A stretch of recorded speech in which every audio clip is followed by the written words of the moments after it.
Success is a trap. While global empires bled in a Red Ocean war, the CEO of Swarajya saw a market vacuum no one dared touch. In 1657, he didn't just protect, he pivoted. Raising seed funding through surgical raids, he launched a disruptive technology, the Maratha Navy. Today, we decode the ultimate blue ocean strategy. How do you scale when giants are coming for you? The battlefield is set, stakes are lethal. Let's dive deep. Please welcome our leadership catalyst, Commander Girish Konkar.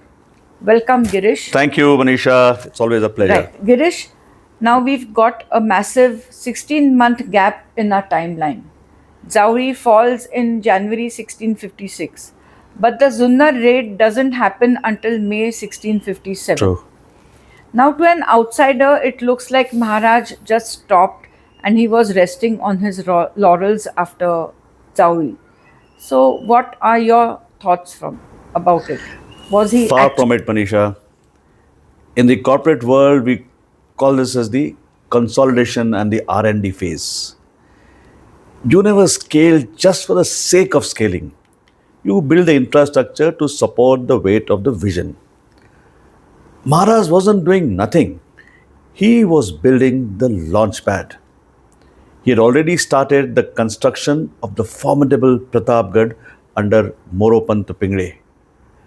By June of 1656, the fierce monsoon starts and in the Sahyadri, all movement practically comes to a standstill. In September that year, that is 1656, once monsoon had receded, Maharaj performed a critical boardroom cleanup. His step-uncle, Sambhaji Mohite, held the Supe region, which is near to Pune. But he had remained a staunch Bijapur loyalist, a toxic asset within the Swarajya geography. During the Simhasta festival, Simhasta is the Kumbh Mela that was held at Nasik that year, Maharaj launched a lightning surprise raid. Under the cover of darkness, he surrounded Supe and captured Sambhaji Mohite without dropping a single drop of blood. He didn't execute him. He liquidated the position by sending Mohite back to Bijapur with his personal wealth. That was a masterclass in internal HR, removing a strategic threat while maintaining high corporate ethics and family dignity. So he was already preparing for a bigger market while most would still be celebrating the win at Zauri? Exactly. First, like I mentioned, he commissioned Pratapgarh. Think of it as a regional logistics hub. He had, as I said, he had assigned Moropan Trimbak Pingre to build the fort that controlled the Par Pass trade. Par is the village at the base of the fort and through which the trade route passed. And he was literally building the vault before he even had the gold from Junnar to fill it. That is incredible foresight. What else was happening in the back end? He was also surveying the fort of Rairi, which later came to be known as Raigad, his future capital during his coronation. It is not very far from Zauri, but in just an adjacent valley. At Rairi, he didn't see a mountain. He saw the future corporate headquarters. And then? Every great expansion starts with an external market shift. For Swarajya, that shift happened on 4th of November 1656. The Sultan of Bijapur, Muhammad Adil Shah, passed away. Suddenly, the 150-year-old incumbent corporation, the Adil Shahi Sultanate, was hit by a massive succession crisis. The boardroom was in chaos. The shareholders had panicked. Aurangzeb, then the Mughal governor and the viceroy of Deccan, wasted no time. September, the Sultan passed away. He immediately sent letters to his father, Emperor Shah Jahan, who was in Delhi, for permission to intervene.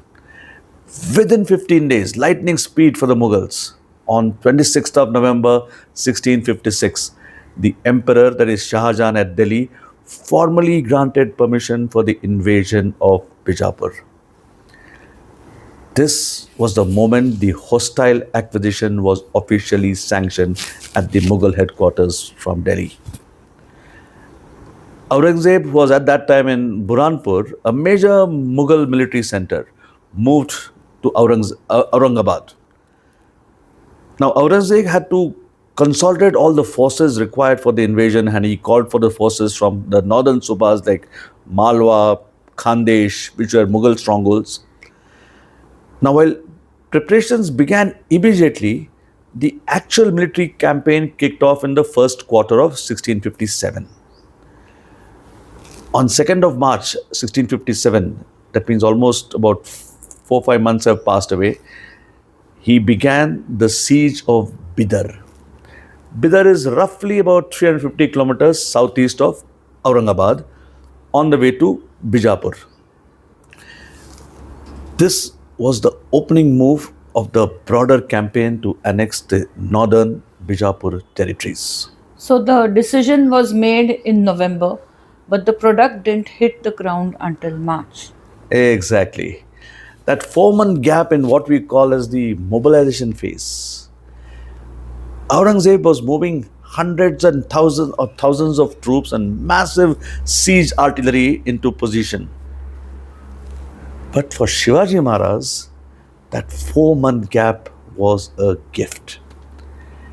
It was the quiet before the storm that allowed him to finalize his own plans for the Junnar raid in May of 1657. So in Feb 1657, Aurangzeb is now on his way to Bidar to liquidate the Bijapur Sultanate. Absolutely. Two giants were about to clash. What did the Maharaj do? Sit out? Manisha, while the world thought Maharaj was just a mountain rebel, he was actually playing the two biggest corporations in India against each other. In March 1657, just as Aurangzeb was landing at the gates of Bidar, he sent his aide. Remember in the previous episode, we had talked about Raghunath Ballal Korde. He sent him to Mughal camp. And here he was proposing a strategic partnership with the Mughals. He tells Aurangzeb that I am open to a merger, provided you let me own the Konkan market share. Aurangzeb apparently took the bait and replied on April 22nd, promising to grant everything, but only after the Bijapur war was won. Wait, he had just recently ghosted the Mughals, right?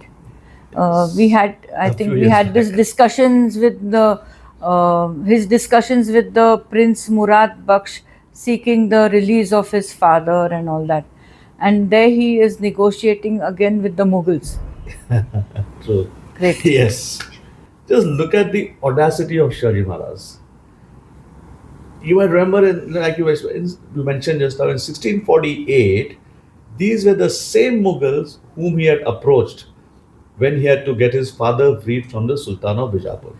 And at that time, after the release, he had ghosted them. Right. And here he is now proposing a strategic partnership. That is guts, attitude, and vision. He was literally A/B testing, in today's parlance, the giants. He offered to help the Mughals in exchange for rights to Konkan. He was buying time, ensuring that his startup was positioned to pivot regardless of who won the Mughal Bijapur war. Now, from internal HR cleanup in Supe to high level diplomacy, he was ensuring that when the market vacuum finally opened in late 1657, he was the only player ready to strike. Things are moving really fast. it is difficult to keep pace. Absolutely true. And here's the kicker.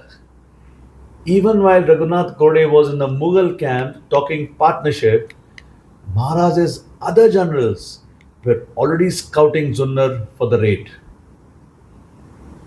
Here he was negotiating with the CEO in the boardroom while his development teams were already prepping to hack the servers. Just imagine, uh, Aurangzeb was moving from Aurangabad to Bidar. He knew it will take time. Aurangzeb had to pull out his forces to ensure he had massive army and artillery there. Therefore, his people in Junnar and other places were now reduced. Maharaj was already planning his next step. What a planning, yeah. So the Junnar raid wasn't a lucky break. It was a planned Series B for a company that already had its factories built. Precisely. And we are going to dive into how planning turned into a lakh hones, 300,000 hones that is. That's gold moors, coins in the bank. Girish, the Junnar raid of May 1657 is often described as Maharaj's first major hack of the Mughal system. How did he plan such a high risk operation? It was all about intelligence and agility. According to historian Gajanan Mehendre, Maharaj didn't just stumble into Zunnar. He waited for a market lead. Like I said in March, Aurangzeb told him to wait. Let me first sort out Bijapur first. Same time when the Bidar siege was tightening and it appeared that Bidar would fall shortly. Maharaj realized that if Aurangzeb destroyed Bidar, the strategic वो partnership भूल जाओ वो नहीं होने वाला है. On 27th of March 1657, Bidar fell after a 21 days siege by the Mughals. Immediately after the fall of Bidar, Aurangzeb marched to Kalyani to siege the fort there called Baswa Kalyan Chalukya Fort. Now, Kalyani is only 81 kilometers east of Bidar, and the Mughal army took more than 3 months to reach there. It was a massive force and it took time. Because of this Mughal mobilization for the war, there was only a skeleton crew which was remaining at the Junnar administrative hub. Maharaj's informants had already mapped every inch of the city, the treasury, the stables, even the guard shifts. And in May 1657, that is within 1 month of after Aurangzeb told him to wait, Maharaj moved with his trademark lightning speed and raided Junnar. Okay, so he knew where the money was before he even crossed the threshold. Exactly. Yes, he knew it. For the execution, he used the handpicked force and reached the walls at midnight. They didn't use heavy siege engines. They used in Marathi what is called a shidya, what is called a rope ladders. And Kavi Paramananda's Shiv Bharatam describes this vivid Sanskrit imagery, likening the Maratha warriors to a lion entering a stable of sleeping elephants. They scaled the ramparts in total silence, neutralized the guards, and hid the treasury even before the alarm could be raised. What was the ROI on this seed round? I'm glad you asked the ROI. Yeah. It was a surgical liquidity event. They seized 300,000 gold mohurs, they called as hones in those days, 200 hybrid horses, and valuable jewelry. Gajanan Mender emphasizes that the brilliance wasn't just in the taking but in the exit. Shivaji Maharaj knew that the Mughals would not sit quietly and they would come in pursuit. So what he did was there was a simultaneous raid on Ahmednagar. Now look at his genius. What are our primary sources for these details? Yeah, so we rely on what we call the triangulation of truth. So one can be one off, two can be a coincidence. When you get three such instances coming together, then that is authentic. So the first one is the JD chronology. Okay, That confirms the date as in the month of Vaishak Shake 1579, that is in May 1657. The second one that we have is Kavi Parvanand's Shiv Bharata. Now that is the most authentic biography of Shivaji Maharaj. So Kavi Parvanand was commissioned to write the biography, and that provides the narrative and the tactical details. Manisha, when we talk about Junnar, we are not going to just take the Maratha word for it. Mm-hmm. We also have the testimony of Muhammad Salih Kambu, the official biographer of the Mughal emperor himself. Okay. Kambu essentially files a report admitting that the Mughal defenses were caught completely napping. For a historian like Gajanan Mehndre, Kambu is the ultimate proof that the Swarajya startup didn't just win, they had outmaneuvered a global empire. Girish, let's talk about the logistics of this hack. While Aurangzeb was knocking on Bijapur's door, Maharaj didn't just strike one place. He sent Minaji Bhosle and Kashi deep into Ahmednagar. Was that still Bijapuri territory or were they hitting the big league? That's the critical part. They were hitting the Mughal corporation directly. The Mughal empire was being threatened directly by Maharaj. Now, Ahmednagar was a massive Mughal administrative hub. Now, while every other local player was terrified of the Mughal heavy cavalry, Maharaj's team treated this territory like an unguarded server room. So Minaji and Kashi were basically the diversion team. Exactly. Think of it as in modern terminology as a DDoS attack. A DDoS in cyber security terms means a distributed denial of service attack. Or you can call it a decoy. Yeah, a decoy. No, a decoy is still a decoy. Here is a complete attack which goes on there. Okay. Binaji and Kashi raided the villages of Chambargonda and Resin with 3,000 light cavalry. And they were moving so fast that the Mughal governor, Multafat Khan, couldn't pin them down. That Mughal governor was forced to pull his security forces out of the fort and come onto the plains to deal with them.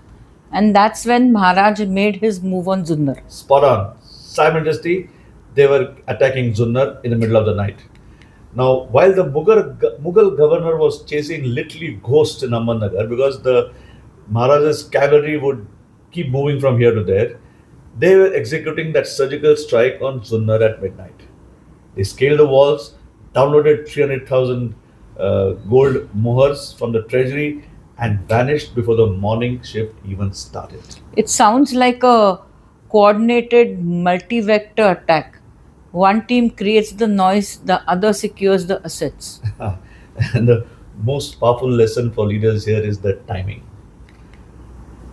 Maharaj knew the Mughal industry leader was too big to react quickly to small, agile disruptions. He didn't wait for permission to enter the market. He created a market disruption so loud that the Mughals realized for the first time that their back door was wide open. And how did Aurangzeb react? Oh, he was beyond furious. Aurangzeb was a man who loved absolute control. Now, having his territory raided by what he considered a minor zamindar was a massive insult to his ego.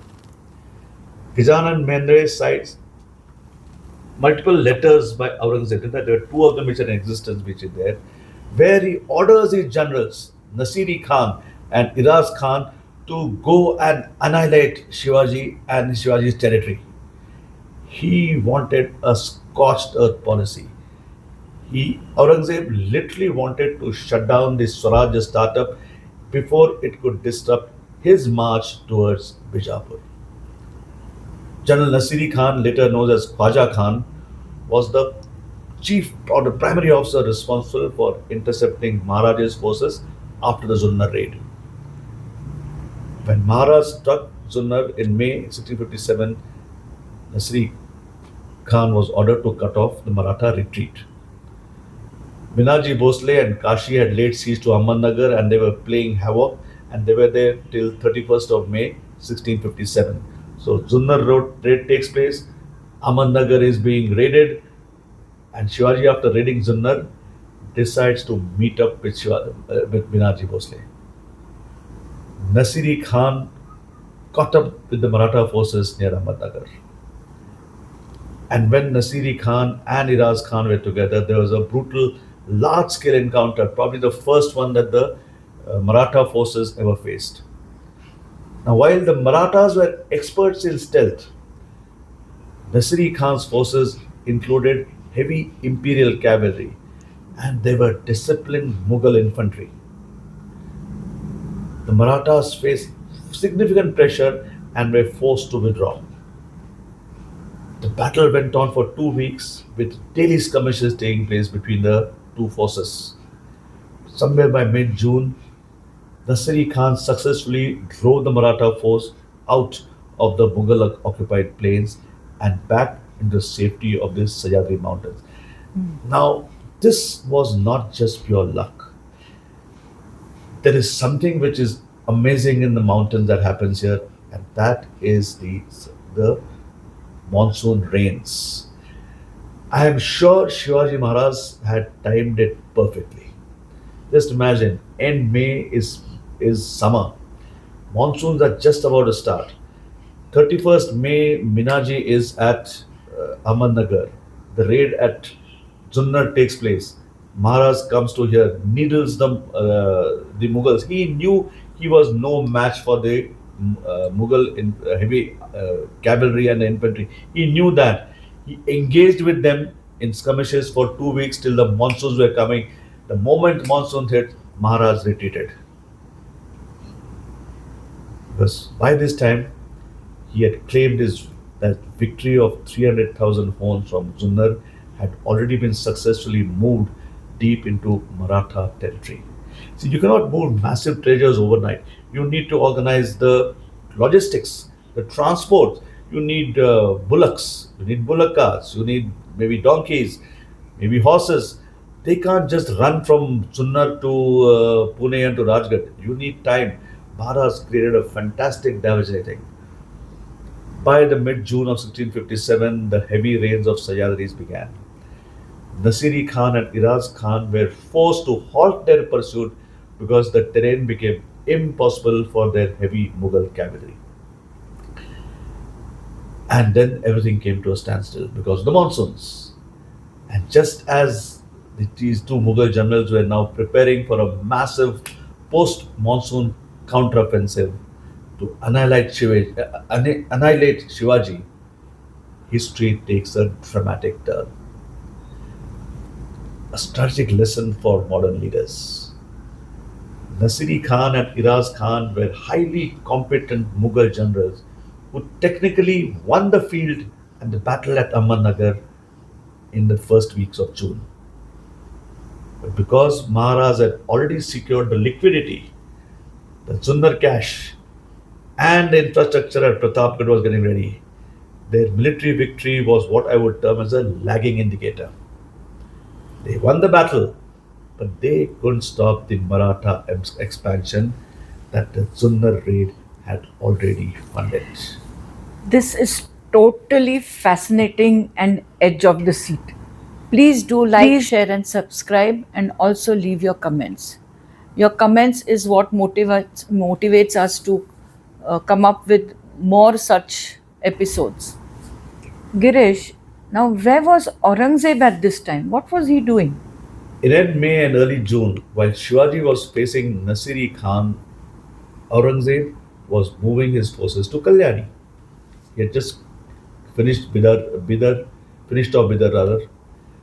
Manisha, look at the geography here. It is just 81 kilometers. In modern terms, that's a quick morning drive. But in 1657, for a heavy imperial army, this was a massive logistical undertaking. It took Aurangzeb nearly 4 months to move after from the fall of Bidar towards Kalyani. This slow motion warfare by the Mughals is exactly what gave Maharaj the freedom to execute the high velocity Junnar raid and secure his own capital while the giants were bogged down in the mud of Deccan. On 29th of July, because Bidar is inland, the rains are much less. On 29th of July 1657, Kalyani fell. He didn't just want to defeat Bijapur, he wanted to acquire their entire territory and liquidate their assets. By August, a month after he landed up at Kalyani, he reached the gates of Bijapur with the full might of the Mughal Empire, Imperial army. And we are talking about hundreds of thousands of troops, massive siege artillery, and a treasury that was virtually bottomless. And he was successful, wasn't he? Or we can say, was that the end of the Bijapur Sultanate? Gajaran Mende details the fall of the two major strategic hubs, Bidar and Kalyani, which were there en route to Bijapur. These two hubs were thought to be impregnable, but Aurangzeb's military machine was relentless. Or like I said, on 25th of August, Aurangzeb reached the gates of Bijapur. Manisha, just imagine the tension here. The world's most powerful enforcer standing at the front door of the Adil Shahi Corporation empire there.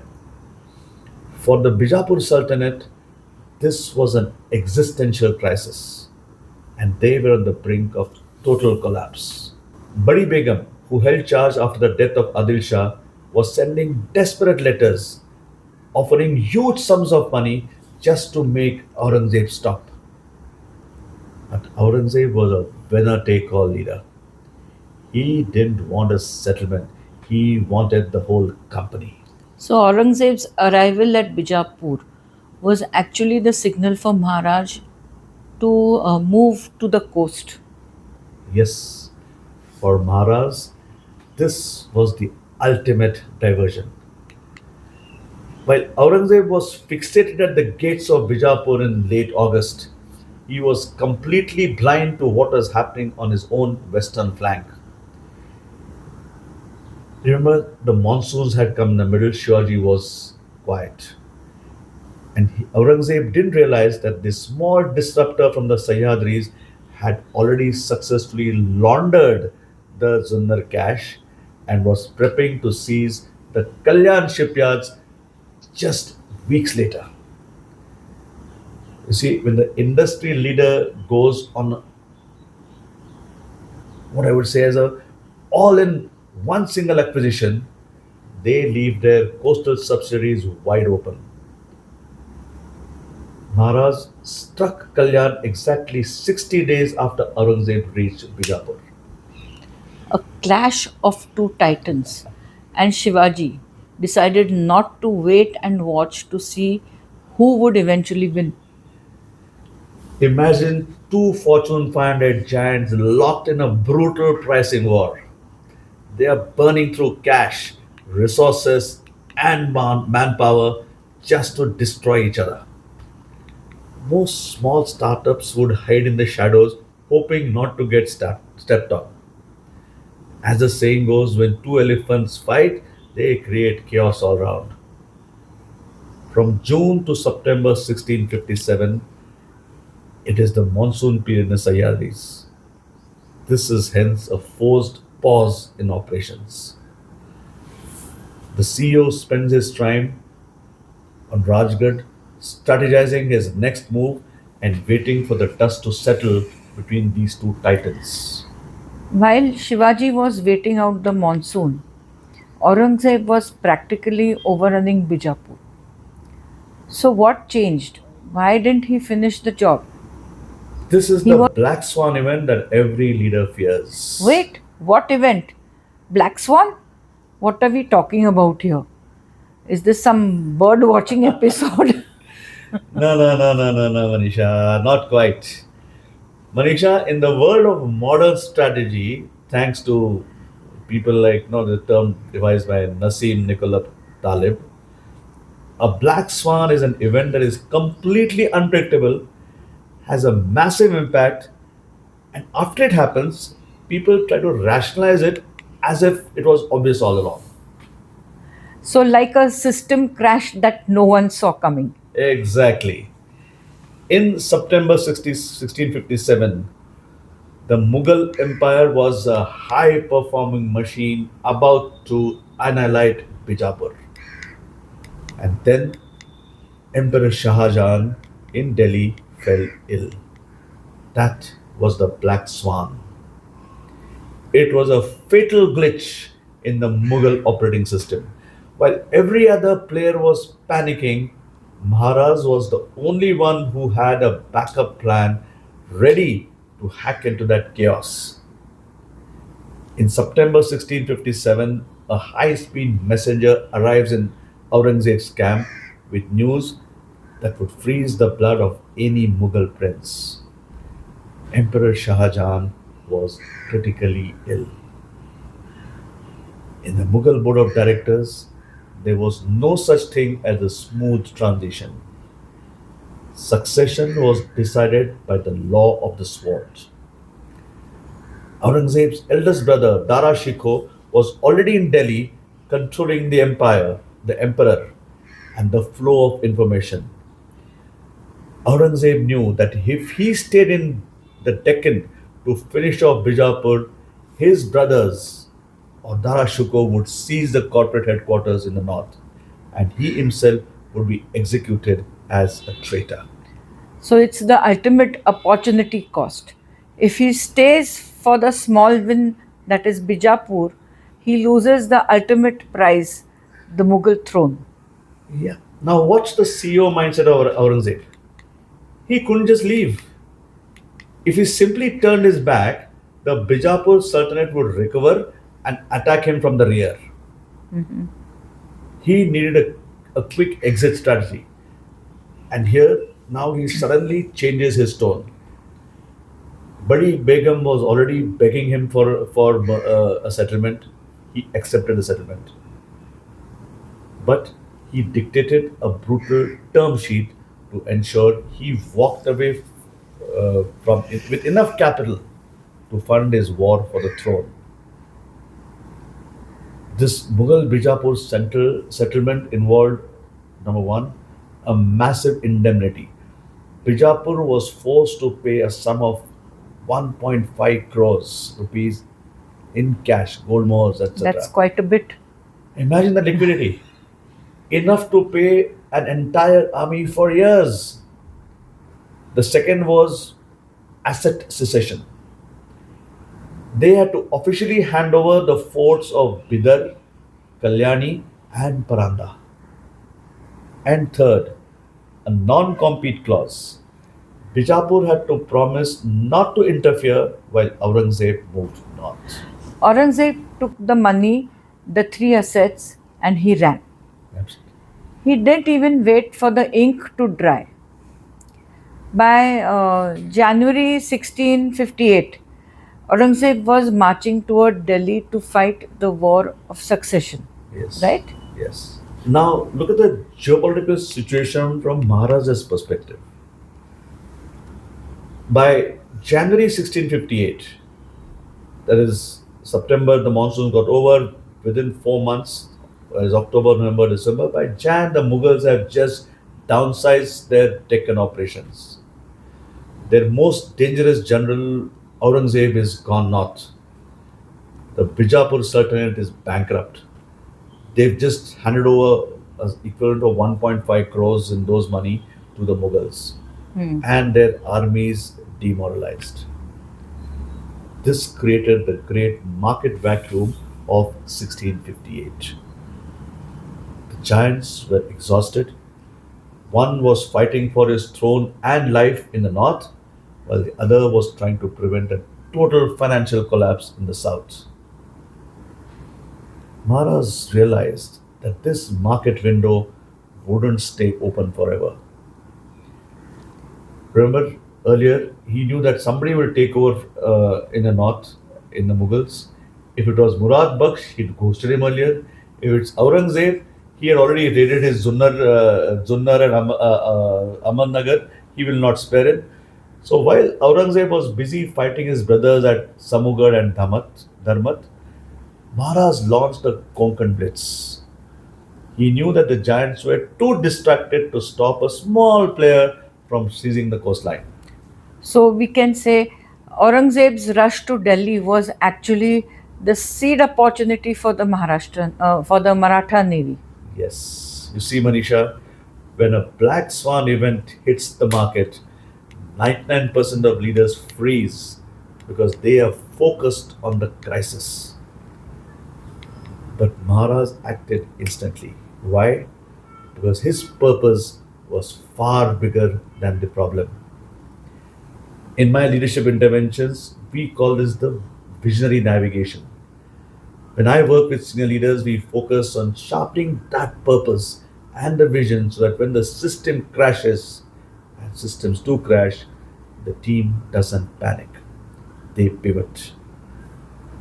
Shivaji Maharaj didn't just see a war, he saw a market vacuum that his vision had already prepared him to fill. And to your question about Shivaji Maharaj's pivot in Aurangzeb, just imagine if Aurangzeb had stayed just 6 months, he would have likely crushed both Bijapur and possibly turned on the nascent Maratha state. But he prioritized the core business, the empire itself that he was building. For us leaders, the takeaway is prioritization. Aurangzeb understood that you cannot win a subsidiary war if you are losing your headquarters. And he walked away from a sure win against the Bijapuris to fight for a vital win in Delhi. This exit left the door wide open for the most brilliant market entry in history. By the time Aurangzeb finally sat on the peacock throne in 1659, he looked back at the Deccan and realized he had a new problem. A problem that now had a massive treasury, a powerful base at Pratapgarh and Rajgarh, which were brand new forts, and a navy. Hold on. The treasury was the Junnar loot of 3 lakh horns or gold muhurs. Yes, Pratapgarh was under construction. yes, Raigad was the capital. yes. And where? Rajgarh was the capital. Okay, Rajgarh was the capital. Yes. And where did this navy come from?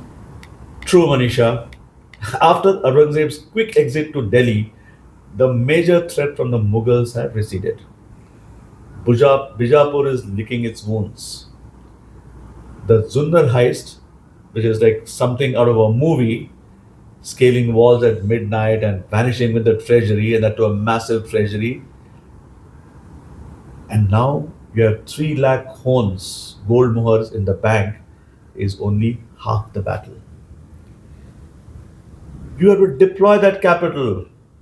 As any CEO will tell you, capital allocation is the key for future expansion and growth. This is where most leaders lose their way. They get a win and they get comfortable. But Maharaj was looking at vertical integration. He realized that as long as he stayed in the mountains, his supply chains were vulnerable to land blockades. He needed a blue ocean, literally. So he didn't just spend it on one more fort. He went to the coast. Yes. And by the end of September itself, that is 1657, news of Shah Jahan's illness must have reached Shivaji. Shivaji's spies must have given the news that Aurangzeb was planning to move to Delhi. On 4th October 1657, Aurangzeb officially lifted the siege of Bijapur and started pivoting his army towards Delhi. Not an easy task in itself. The massive Mughal army had to now move towards Delhi. And while he was doing this, On 24th of October 1657, that is just within 20 days of Aurangzeb pivoting to Delhi, Shivaji Maharaj sent his trusted lieutenant Abaji Sondev to Kalyan and Bhiwandi. Why was the target specifically Kalyan and Bhiwandi? Great question. In corporate terms, this wasn't just a land grab, it was a strategic asset acquisition. Kalyan and Bhiwandi were the Silicon Valley of the 17th century logistics. They were the primary shipbuilding hubs and trade gateways of the Konkan.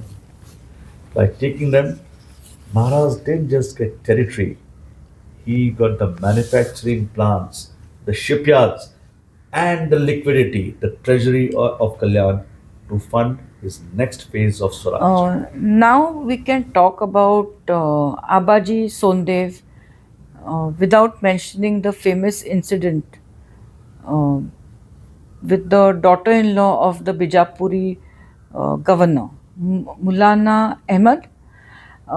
Some might see that as just a nice story, but you see leadership lessons there, don't you?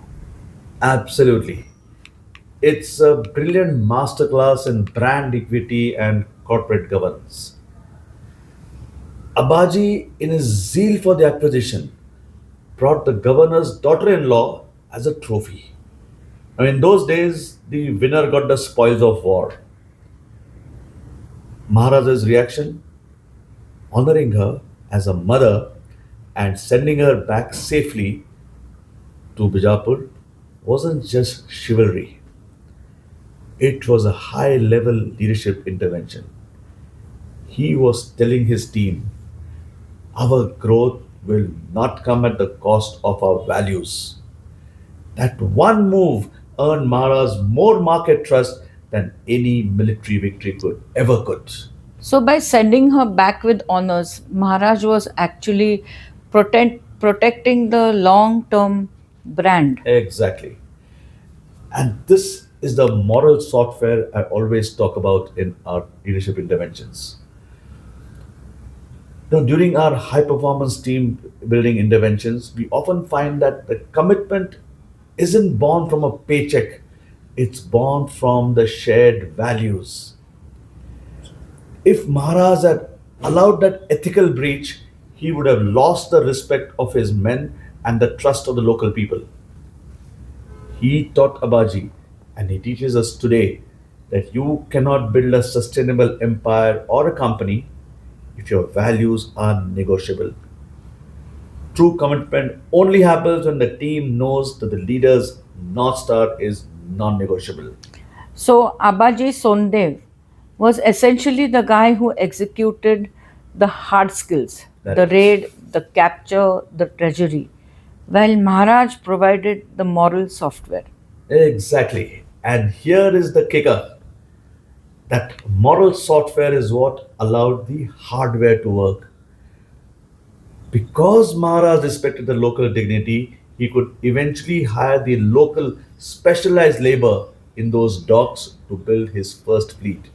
See, when building shipyards is not some, it's not a local carpenter, he's a highly skilled person.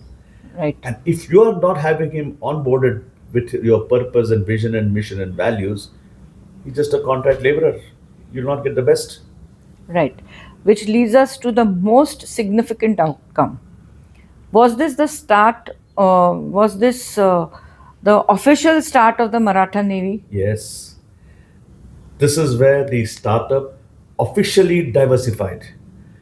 By capturing the Kalyan docks, Maharaj commissioned the first 20 warships.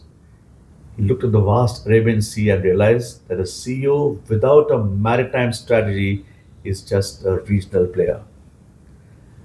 Kalyan was the moment the Maratha Empire decided to go global. Wait, I've heard about this takeover.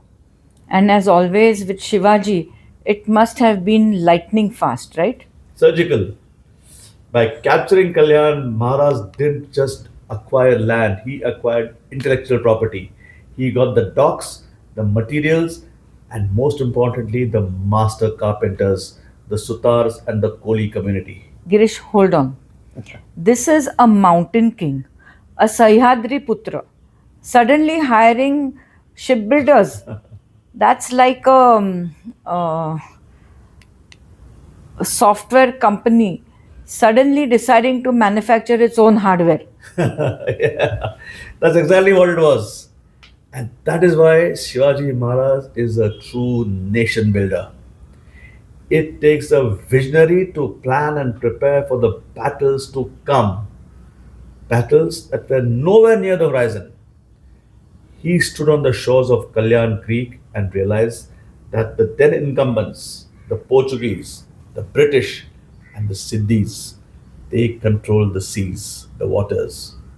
And he famously said that the sea belongs to him who has the navy. And he used the Junnar cash to pay for it. Every bit of it. He commissioned the first 20 Maratha warships right there. He didn't just buy the boats, he built an industry. He integrated the local domain experts, the Kolis and the Agris, into his workforce. It's brilliant. He used a high impact raid to fund a long term infrastructure project. Amazing. Precisely, precisely. By December of that year, 1657, the Swarajya startup had moved from a landlocked model to a global logistics model. Aurangzeb was yet to reach Delhi. He wasn't just fighting the system anymore, he was building a new one from the waves up. Now, Manisha, look at the CEO logic here. Look at the chronology. May 1657, he raids Junnar, secures liquid capital just before the monsoons. That was a strategic plan. In monsoon, the strategic pause and planning and wait for the market lead Aurangzeb to be distracted. He didn't know that will fall ill, but he waited for Aurangzeb to land up at Bijapur and take. Black Swan event in September, Emperor Shah Jahan falls ill. Aurangzeb prepares to leave for Delhi on 4th of October. 24th of October, within 20 days of Aurangzeb pivoting, Kalyan and Bhiwandi are with Shivaji Maharaj. He secures the infrastructure for future expansion into the Blue Ocean. He didn't want Kalyan just for the taxes and what he could get from there. He wanted the creeks, which eventually led to the sea. He wanted the shipbuilders. He took the 3 lakh hones he had raised in Junnar and immediately invested them into the shipyards of Kalyan. And shipbuilding is a massive capital intensive industry. So it's like raising a seed round in quarter one to build your first factory in quarter three. Precisely. Kavi Paramananda describes this expansion as an unstoppable tide. By capturing Kalyan, Maharaj wasn't just a king of forts anymore. He was becoming a maritime power. He moved from a service based model of guerrilla raids to a product based model of naval sovereignty. Without the Junnar cash, the Kalyan shipyards would have been a hollow acquisition. But with that capital, the first Maratha warships began taking shape in the creeks of Konkan. He realized that if he could control the sea, he could bypass the land based blockades of the Mughals and the Sultans forever. This was the birth of the Maratha Navy, a disruptive technology that the incumbents wouldn't realize was a threat until it was too late. So he used the chaos between the giants to build a completely new industry. Precisely. Between 1656 and 1659, these 3 years, the Swarajya startup went from a regional player to a sovereign threat.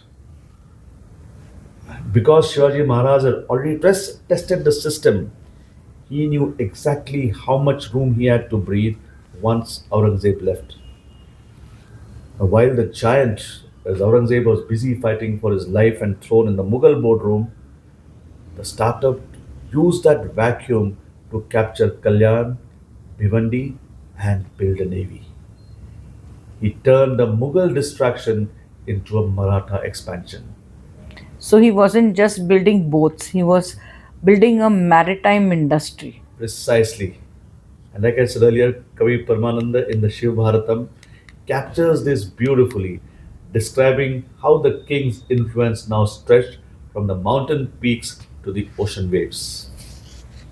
By capturing Kalyan Bhiwandi, the Swarajya startup achieved market diversification.